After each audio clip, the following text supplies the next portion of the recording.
So we have a very special guest joining us today. We have a Baz from Toffee TV. Baz, thank you so much for joining us. Really, really appreciate it. How are you doing? How's Merseyside? It's wet and a little bit cold at the moment, mate, but I'm okay. Delighted to join you. Thanks for asking. It's a pleasure. Thank you very much for being on. Really appreciate it. Before we kick things off, you had the privilege to interview my favorite player of all time, Wayne Rooney. What was he like, especially off camera? Yeah, he's great. He's great. I still talk to him regularly. Just football chat, really. Obviously, he's over managing DC United at the moment. And yeah, he was great off camera and great on camera, to be honest. Just what you'd expect. Down to earth, loves his footy. Spoke to him last week for an hour just on football stuff, just formations and different things. Nothing specific really, just patterns of playing games and players in MLS and stuff like that. So he's great. He's a lovely lad, and yeah, it's a bit surreal, I'll be honest, because I absolutely love them as well as an Everton player and as a footballer. So it's a little bit surreal, but yeah, he's not going to disappoint you, Simon. He's a lovely fella and just a football man. Just absolutely loves footy, so it's all good. And even you just saying that reminds me of the MLS show that you and Ped did a couple of years ago. Remember that? Yeah. He was over there. It's just amazing how he ended up over there, not only playing but coaching now as well. Yeah, it's been quite a journey for sure. But that's yeah. Yeah, I mean, just so the viewers are aware as well, guys, do subscribe to Toffee TV for all the latest Everton content as well. And do check out that interview with Wayne Rooney. It was absolutely brilliant. One with Duncan Ferguson as well. That was fantastic as well. Some great content on Toffee TV. So firstly, Baz, to get right in the thick of things, Everton are the fourth most successful team in all of England. You can't take that away from Everton. They win trophies. And for me, they're still a massive club despite where they may be in the table. So for you, is it, mismanagement, the administration? Is it the players? Is it the fans? What's the reason why, we haven't seen the days of the late 80s, early 90s, thereabouts? Probably all of a little bit of, not the fans. I don't think it's the fans. I think the fans have been the one good thing in all of this. It's very much mismanagement, absolutely. When you look at, certainly since Farhad Moshiri came in with the millions, when you watch Everton now and you look at some other teams who spent a bit of money and you see how much Everton have spent, it's terrifying to see where we are and how much money has been wasted in that time. I think, since those heady days when I was a kid and we were very good, and you think it's going to last forever, nothing does. And we've had too many barren years. And that has been a mixture really of not having money, mismanagement, like you said, poor decision making, and that's what makes kind of like the last 6 or 7 years under Moshiri such a hard pill to take, when we didn't have money for so long, and then we got a billionaire and we blew it, wasted money, and that's the hardest thing. I think it's okay if you haven't got money, you can hide behind not being successful. It's an excuse, isn't it? You can go, oh, if we had money, we'd be doing stuff. We've had very little excuse in the last 6, 7 years, and that's really been the hardest bit to take. So all of the above by the fans, Simon, that's what I will say is the reason why. And I mean, what's the club reaction been like in terms of Toffee TV, the work you're doing, spreading positivity around Everton Football Club, keeping people informed about the club, the academy, everything? What's the message been like from the club in terms of the content you and of course Ped do? I think in general it's appreciated, but it's not appreciated when we have to talk about the other stuff, and they are very, very sensitive, shall we say, the minute there's criticism. But the problem is, when you're doing what we do, and we're just Evertonians, we're not two neutral presenters who can just talk about Everton so they can spin it all or look to blame other people. We are fans, season ticket holders. So naturally, we're going to talk. We try to be as professional as we can be with it, but football is like emotion, isn't it? It's all emotion. So if something upsets you, quite often you're going to say it, and no matter what anybody says at the football club, they can't get away from the fact that they've made some atrocious decisions, and we can't do what we do, and we wouldn't have the following we've got, and we wouldn't have the millions and millions of views that we get a year by pretending that everything's great when it isn't. And that's just a fact of life. So if we're not being authentic to us, or as authentic as we can be, and we try to stay close to the line, you know, never try to make stuff personal with players or with people there, but you've got to be honest, otherwise people find you out very quickly, and it wouldn't be going as long as we have been and be as successful as we have been, really, if we didn't kind of tell or give you that honest thoughts. No point losing a game 5-0 and coming on going, oh, we were brilliant, because people are just going to be like, what is this? So that's the way we've done it. So I think the club love it when things are going well, and they love us when things are going well, but they don't really like to be questioned, Simon, I'll be perfectly honest. I completely understand. I understand there. You know, I didn't learn this until quite recently in terms of how persons from Merseyside actually view the English national team. Like, it's just listening to you and Ped and also Paul not being asked really about the English national team and performances, and learning the history about Merseyside compared to the rest of the country, really. But I just want to get your insight in terms from an international perspective of, you know, these players that have links that are being targeted moving forward. Persons such as Mason Holgate, Ben Godfrey. Ben Godfrey has represented England, but it's only friendlies, so he's still eligible to represent his heritage. So I just wanted to start there in the defence. Your thoughts about Holgate and Godfrey in the defence? As a playing international football with Everton? Firstly with Everton, and then of course the international bit. Okay, so Mason Holgate I think he's a good defender. I think the biggest issue with Mason Holgate is consistency, really, and the consistency is what's let him down. It stopped him progressing. It seems whenever he's got a good run in Everton's team, he's picked up an injury, and then he found himself out the team and hasn't been able to quite establish himself. Now, this is a defender that is 27 in October. So when we were just talking about him the other day, saying when you think of Mason Holgate, you still think he's a 21-year-old defender. He's nearly 27. He's got to really put his stamp down. If I was him, I'd be looking to leave Everton this summer and go somewhere and establish myself as you know, you're getting to that age, Simon, 27 years of age coming up, or 26 and a half, putting years on him, 26 and a half, you should be a regular in a team somewhere. And Mason Holgate's good enough, in my opinion, to be a regular in a team. Is he good enough for Everton right now? I don't know, given the defenders we've got there, because, like I say, consistency. But there was a time a few years ago, I thought he may well go on to captain Everton.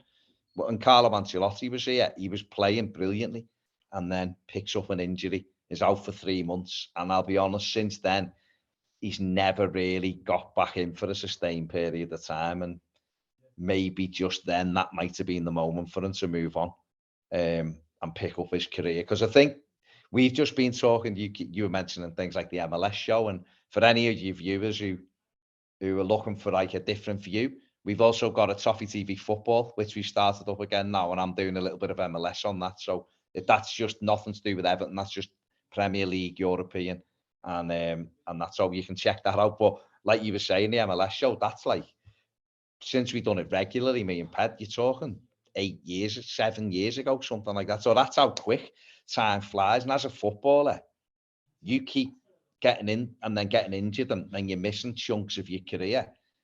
Like we keep saying, he's nearly 27 this year. He's got to go and move and get career. You know, in another 7 years, his career will be over. That's how quick it goes like that. So I think Mason Holgate's a good defender, but I think he's really suffered from not having that opportunity to play every week. Ben Godfrey, again, he's another one. Ben Godfrey come in and looked like he was going to be an England centre back, if I'm being honest. He's been moved around a little bit, and Carlo played him at left back. He's playing at left back again now. I think centre back, he hasn't played. enough games there with a partner where he can just relax and get on with it. The times he's got in, he's suffered injuries in this last year. Frank Lampard, he got injured 12 minutes into Frank Lampard's first game and was out for 3 months. Come back at the end and played the odd game, and then it was done. And then this season, day one, breaks his leg after 10 minutes of the first game of the season, is out till Christmas. So he's only now just getting back in. But I think with Ben Godfrey, there's one issue with him, and its positional sense is not great for a centre-back. But he started his career as a defensive midfield player, and I just wonder if that's where he really should play. But he's got the attributes. He's a specimen, you know, built, strong, powerful, lightning quick. I just wonder if maybe holding midfield is his proper position. But for Ben, I think he's someone who he is a really good talent. If he can just iron out his positional sense, or if he can nail down a place in a team, in Everton's team, I think he could be one that a lot of people are talking about, and he could be one that England have another look at. You see, so I know Jamaica are looking at him right now, I think. So therefore, they need to move quickly and see if they can persuade him. But I think Godfrey's got a lot of attributes that are tremendous for a footballer. Exactly what you need. So both of them, I think, could be. If Jamaica could get both of them, I think they'd be tremendous players, really. Yeah, before we touch on the other players, just, talking about the journey that, especially Holgate took, just like a couple of years ago, I remember the conversations watching Toffee TV, we're talking about Brendan Galloway and John Joe Kenny. It's just like a lot of potential, but not necessarily made the progression that we'd expect. No, so it's no. Yeah. Galloway was injuries, really. I mean, don't forget, he was in Roberto Martinez's team for a while as a left back so that was 2015. 8 years later, and that's how quick, like that. And he's moved on. I think he's at Luton and Plymouth. He's at Plymouth now. So his career through injuries sadly took him away from maybe if Roberto Martinez would have left him where he was and developed him, he might have had a very different career path, because he looked a really lovely footballer, Galloway, but injuries curtail that. John Joe Kenny was not for me, wasn't a Premier League right back, but he's a decent defender. You're talking levels, aren't you? But he's gone off to Hertha Berlin, so he is over in Germany playing in Bundesliga, so he's done okay. I think the other two who we talked about are a higher level than both of the latter two, definitely Holgate and Godfrey. Yeah, and just one more before I touch on the other two. I mean, I like when local lads are getting the opportunities, like the Gordons that we saw during the COVID time period. The Tom Davises and the Ross Barkleys of this world, why they didn't, take that next step in terms of the progression, because as they broke into the team, it was fantastic, it was brilliant, but not to that Wayne Rooney sort of level where you're contending you're one of the best on the planet, really. Yeah.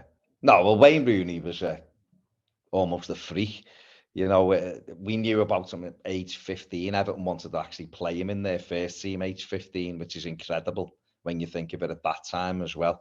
And he was like a man at 16. Wayne Rooney, he was physically powerful. You see some 16-year-olds and you're like, they look 16.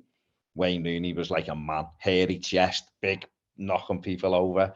So he was physically ready and with all the talent in the world. He's the most natural English footballer I've ever seen. Incredible, highest talent level I've ever seen, isn't he?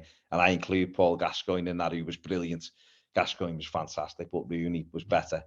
And you've got obviously players like Steven Gerrard, who was brilliant, but Paul Scholes, who I loved as a footballer, but Rooney had more talent than both of them, just an unbelievable player. So you can understand why they go. And Ross Barkley, I think, was a tremendous footballer. And you're talking about Jamaica, Ross Barkley has been mentioned with Jamaica. He fell away from England. I know he's played competitively for England, but I'd seen for a while there was links with different, and you're thinking, someone gonna come and try and take him. But he was a player who, for me, he had lots of ability, Ross Barkley, but just this decision making, I think, let him down. And then he was, in my opinion, really poorly advised when he didn't re-sign at Everton and went off to Chelsea. And I know we might sit there and go, I won an FA Cup and I won this, but he hardly played. you know, and he lost 4 years of a career that we keep saying goes very quickly. And now at age 28, 29, he's playing for Nice, but not really. He's in their squad and not playing regularly. So again, decisions from footballers can hamper you, but he was a great talent, Ross Barkley, and he was, I'd say after Wayne Rooney, probably the best youngster to come through Everton's academy in terms of talent over the last 20 years. I think I rated him that highly. Yeah, I agree with you there. Definitely the talent in terms of the potential that he gave there. So, as you know, in terms of the English wide players, the Fodens of this world, the Grealishes, the Sakas, quite a lot of depth. It's hard to see a Dwight McNeil in that mix, isn't it? Yeah. I don't think Dwight McNeil will ever play for England, and I'm trying to be nice. You know, I think Dwight McNeil is a decent footballer. That's the nicest way I can put it. I think he's okay. I think no, the thing with Dwight McNeil is he's a basic footballer, but there's nothing wrong with that. Not every player can be dribbling and scoring all kinds of goals. You have to have the lads who will fetch and carry for you. Sometimes you have to have lads who can just get wide and put crosses in, and that's what Dwight McNeil would do, and does for Everton at times. At his best games are when he's been just kept it simple. Sean Dyche, I think, has come into Everton and has said to him, just simplify it, get it out your feet and cross it, put it into dangerous areas, and if you do that, you've done your job. And he can do a job like that. The criticism I will have with Dwight McNeil is the same I have with Alex Iwobi, and it's the same I have with Demarai Gray at times, is that it's goals. When you're playing in those forward positions, you have to score goals. You look at all of the best teams in the Premier League, and even I'm going down 8th, 9th and 10th now in the league. A lot of them have goals in them final third. And that's from an Everton perspective, one thing we've struggled with. That's not to say that these players individually couldn't go into a team and add to it and add to the squad and make the squad stronger if you're looking at an international level. That's not to say, oh, they're not good enough to go and do something there, because if you've got goals already in your team, then one of those players can come in. And if they're not scoring goals isn't their thing, is their thing, well, if they're complemented by other players, then they become useful players. So that's what I would say about Dwight McNeil. If you had a plan for him, I think he could be a decent squad player, absolutely. And one player that a lot of Jamaicans are looking forward to is Demarai Gray himself. I mean, you touched briefly about him, but is it really the contributions, the goals and assists that you're a bit miffed about?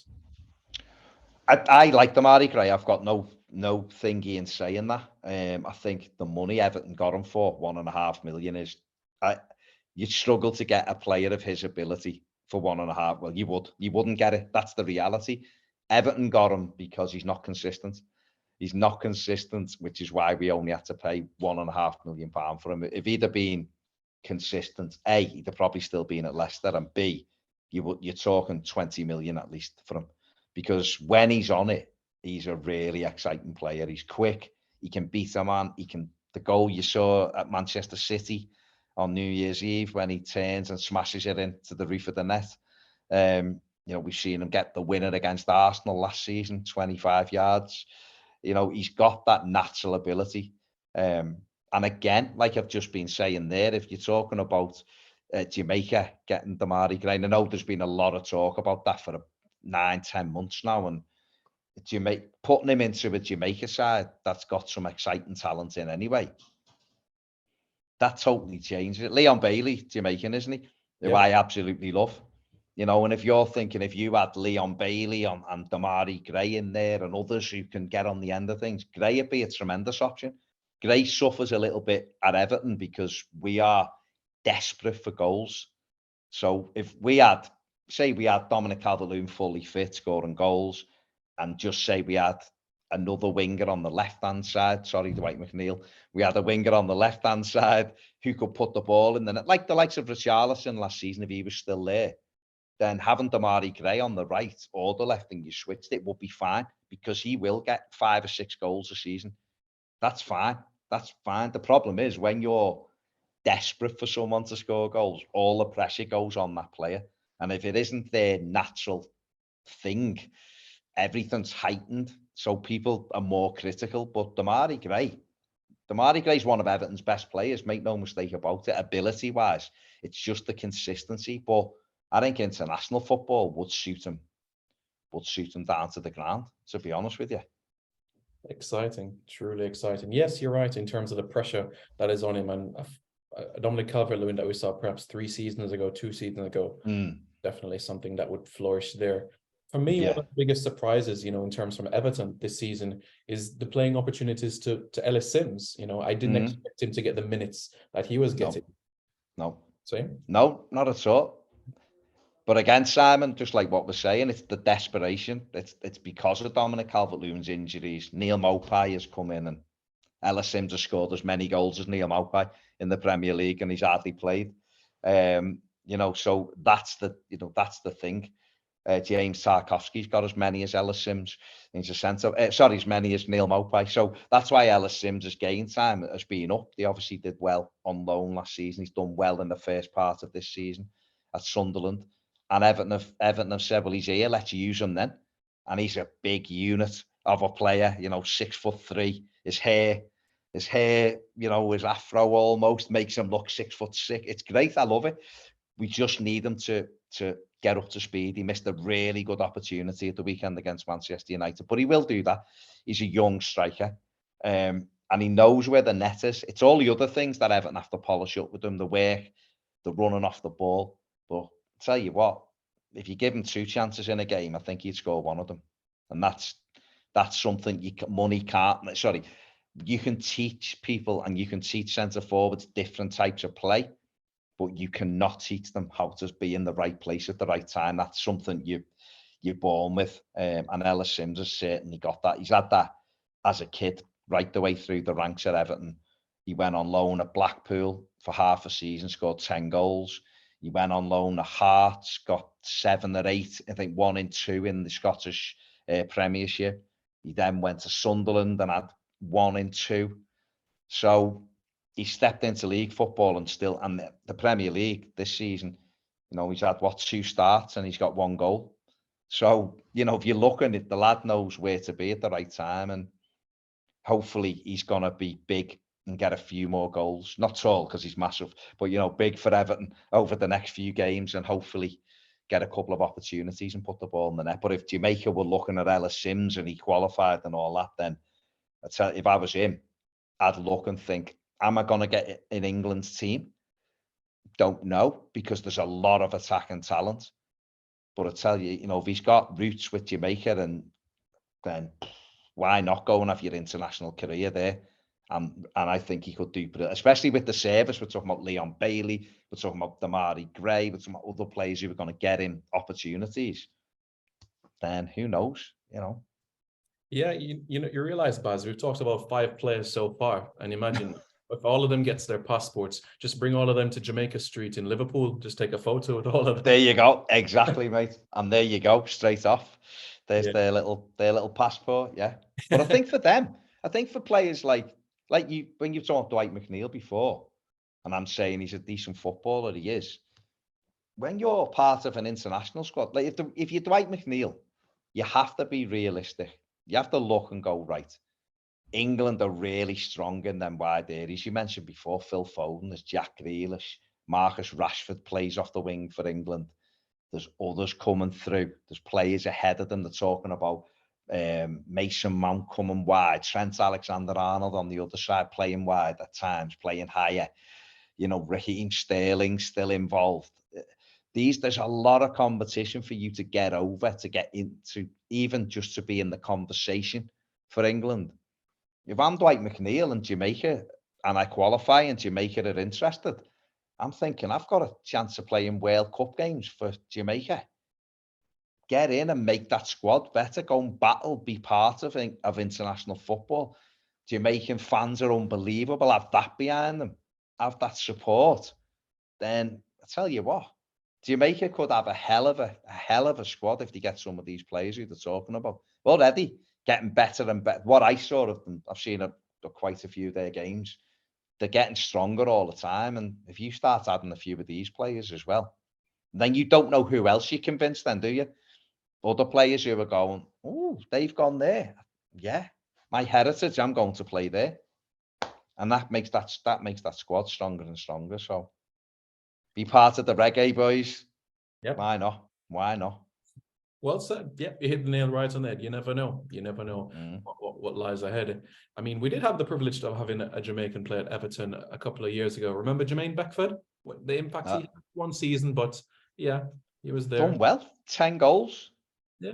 So I liked Jermaine Beckford. I still thought Moyes got rid of him too quickly. He didn't. He wasn't quite a David Moyes type player. I don't think he quite worked hard enough, which is what Moyes wanted. But 10 goals, scored at Anfield, scored at Stamford Bridge, scored the winner at home to Chelsea, the one he picked up in our box and ran the length of the pitch. Got Everton some big goals that season. I quite liked Jermaine Beckford. I was really shocked Moyes got rid of him at that time, because we could have done with him over the next couple of years. And then his career didn't quite go as Everton was the best club he played for. And the frustration for him and us definitely was that it only lasted one season. Yeah, definitely. Is there any updates, Baz, as it relates to the new stadium? What plans in the motion? Is it stalled? You know, everything in relation to everything. So no, it hasn't stalled. No, in fact, if anything, it's ahead of time. It's ahead of. There's been a lot of muck thrown at Everton of late, and some of it deservedly so. Some of it they've brought on themselves, but you know what anything's like, Simon. If there's an opportunity to kick something when it's down, journalists at times will, or certain people will throw the boot in. And there's been a lot of scaremongering over the stadium, but the reality is it's ahead of schedule and it's flying up. It looks tremendous now. Everton have just started installing some of the lower steelworks and lower stuff as well now. So it is flying up, and a lot of work's already began inside. So everything's looking good from that. It's the one good thing that we can say with consistency at the moment that is happening at Everton Football Club. So that's a real positive for the club at the moment. One player you'd mentioned to me prior to it, but we haven't talked about, Eli Campbell, who looks a real player, by the way. Developing. He's only young. I can play left back, left wing back, or left centre back. He's athletic, strong, so he's one to look out for. He hasn't featured in Everton's first team as yet, but I know he's trained with the first team quite a bit. Physically a good size as well. So he's one who Jamaica may well have their eye on, as well as someone else who could come through, or Elijah Campbell, but they call him Eli at Everton. He's Eli Campbell, so he's one who could be in that reckoning as well. So just want to keep an eye on there. Yeah, definitely. Definitely. You heard it here first, folks, from Buzz. Well, I heard it from you, but I'm just reaffirming it. I'm just reaffirming that he's one to watch. He's definitely one for the future. Yeah. I mean, we've in recent times, in terms of local talent, we spoke about the Tom Davis of this world, Ross Barkley, Anthony Gordon. Any other young scouts that we can look out for in the near future that could break into the first team? There's, I think, Reece Welsh, centre back. I don't know if you've seen any of him, Simon, but he's an interesting player. Definitely, he's a talented big lad. I think 6'4", Reece. He's a good player to look out for. Lewis Warrington's had a good season on loan for Fleetwood. He's a young scout, a season ticket holder for Everton as well. But he's on loan at Fleetwood. He's been very good for them. Tom Cannon, who's on loan at Preston, he scored again today. I think that's his 4th goal in his last 5 games. So he's doing really well, a centre forward on loan at Preston. So they're doing really well. And Everton have got a pair of twins who are a right back and a left back, called Samuel Smith, or Smith Samuels. I apologize, I get the name the wrong way round, but it's they are the 2 brothers and they're very good. Samuel Smith is one who, Samuel Smith, he's the one who has been training with Everton's first team quite a bit. He's a left back and his brother's a right back. So they're 2 youngsters to look out for as well. But there is some good prospects, definitely. It's how they develop, isn't it? That's the big thing. Can they get enough game time? Can they get enough progression? It's all about the loans now, because Everton have at times kept players at the club for too long without letting them go and extend or go and develop the career. And that's why I'm saying about the likes of Mason Holgate before. Now maybe the time for him to move on. And Tom Davies is another one. He's 24. He's not a regular. He's in every now and again. He's stalled a little bit on his development. If I was him, I would be leaving Everton this summer and trying to put some roots down somewhere where I can play every week and develop as a player. Because I just don't believe he's going to do that at Everton, sadly for him. Yeah, unfortunate. But let's see what lies ahead in the summer, sort of that you'd make. Baz, you've been brilliant. Thank you very much for your time. I really appreciate it. It's been fun catching up with you and everything. Guys, don't forget to subscribe to Toffee TV for more content. As I said, really appreciate it. Keep up the fantastic work. And, I'm wishing all the best for the rest of the season. Hopefully, maybe top 15 finish, top 12, hoping for the best. But 17th will do, Simon. Just staying up will do this season. We can readdress the others in the second half of the season. But listen, thank you very much for inviting me to come on. It's been an absolute pleasure. Great to speak to you. Yeah, it's been fantastic. Thanks very much. Have a pleasant day, and we'll be in touch for sure. Cheers. Take care.